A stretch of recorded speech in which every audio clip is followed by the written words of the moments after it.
Hello and welcome to the 7th edition of the Goa Arts and Literature Festival. Today with us we have Miss Abeer Hoque, who is a writer, a photographer and an editor. Hello ma'am.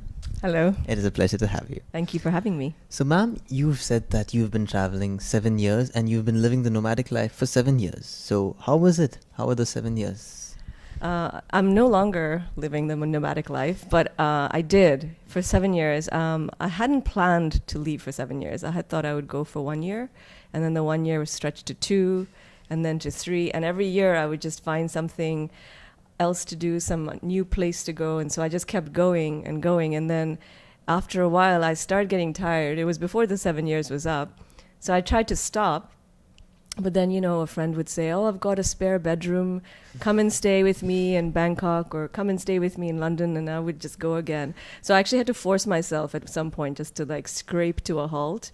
And I actually gave myself a moratorium on international travel.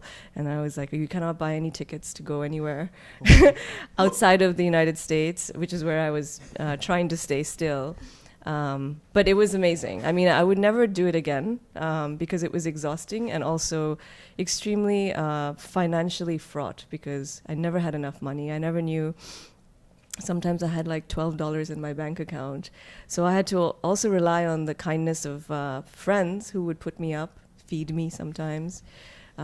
So yeah, it was, but it was really also a beautiful experience. I wouldn't give it up. I wouldn't do it again, but I wouldn't have given it up.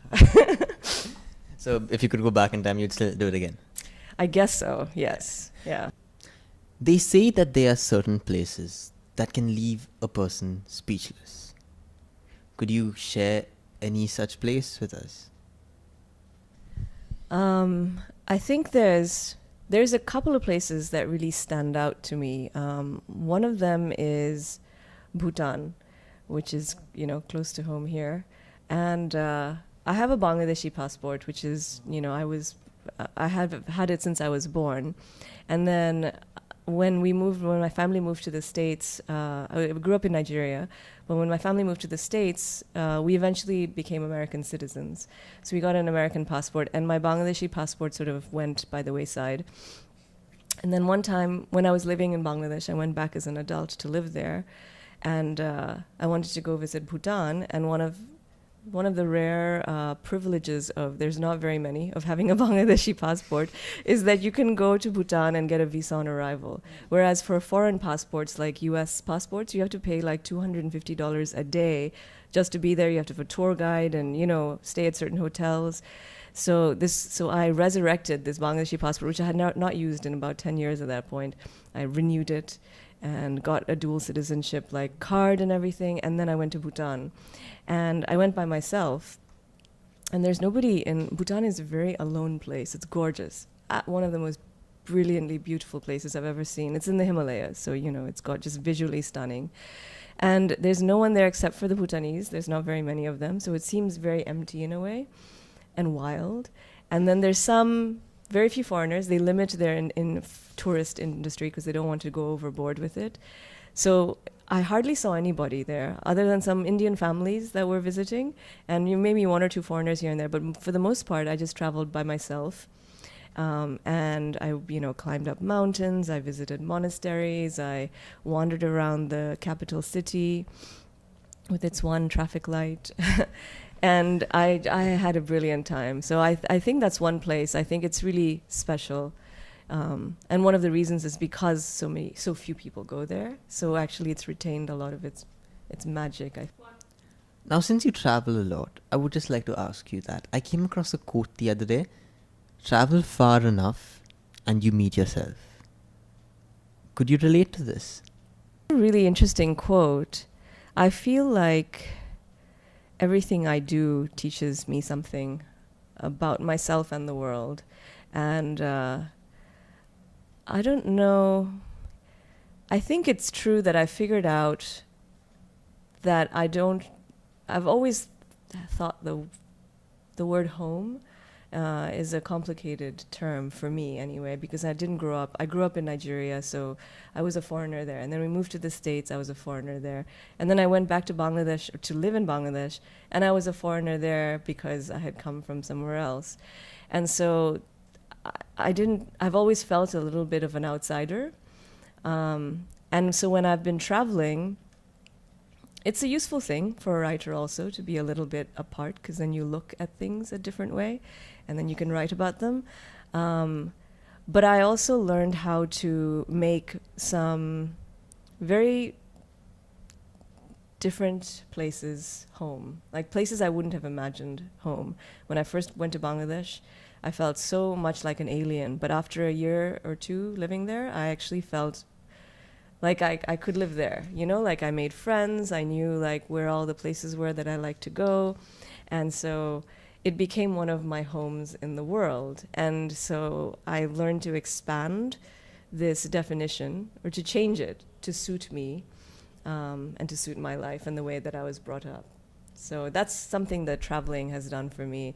It's not necessarily, I don't know how well I know myself even now, but it's definitely taught me to be more at home in the world. You have your book, The Olive Witch, which was released in India.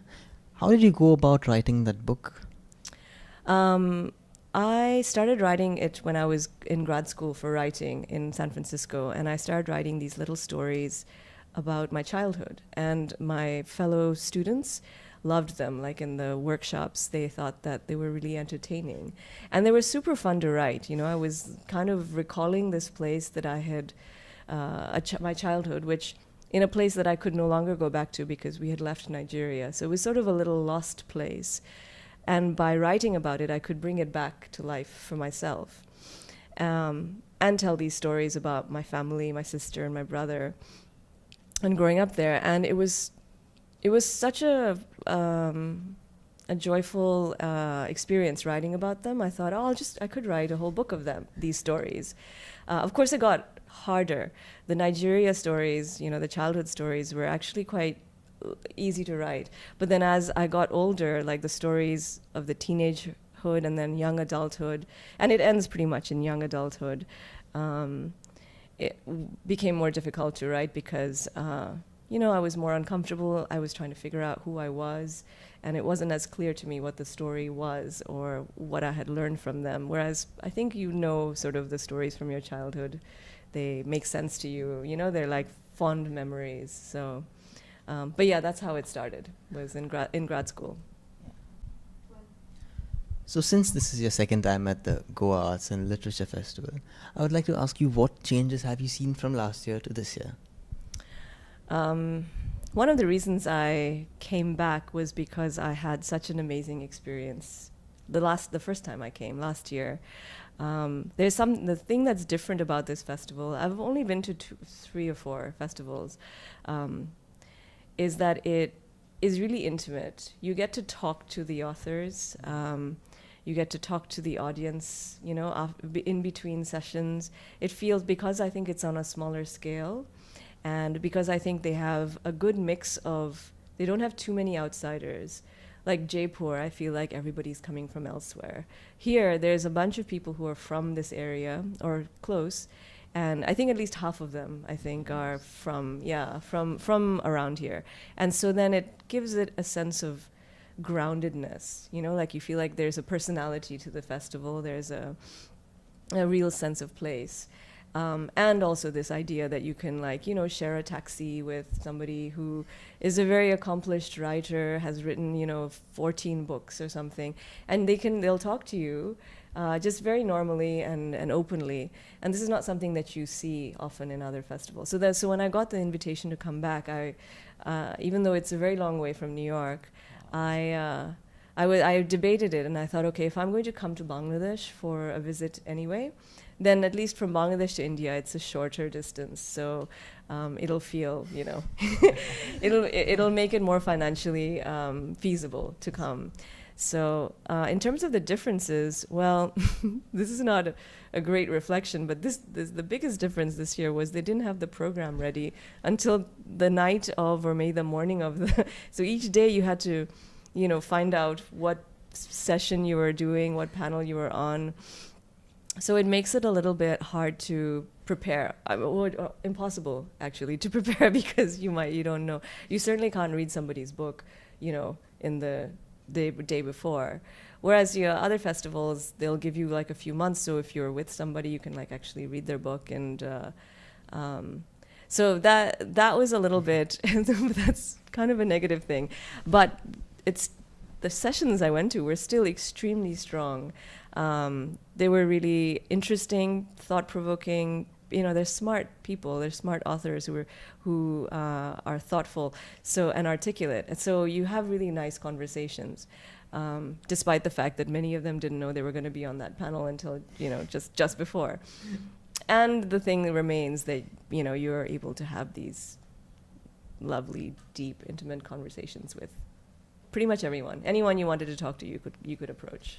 So finally, I would just like to ask you, would you share a few words with people or youngsters who want to travel but are being held back by certain restrictions? So money shouldn't be the object. If you can scrape up enough money for the flight, then you should go somewhere. Also, I guess it's also a problem with visas, right? So I know that it's on Bangladeshi and Indian visas or passports, it's harder to get the visas to different places. But if you can manage these two things, one is logistical and then the other one is the flight, or you can travel. I mean, India is huge. You could spend your life just traveling around India. Just go and trust that you will stay in cheap hostels. There's couch surfing, which is a free way to stay in people's houses, and you get to meet the locals, and you don't need that much food, and you can survive on like little snacks or whatever. That's what I did, right? But the experience of actually being out there is worth it, and so don't let the other things stop you. Don't wait to have like a lot of money and a lot of time. Just go and do it. Thank you, ma'am. Thank you. That was truly inspirational. Thank you. Thank you, ma'am. And that was me, Samuel Pereira, signing off. Stay tuned for more interviews.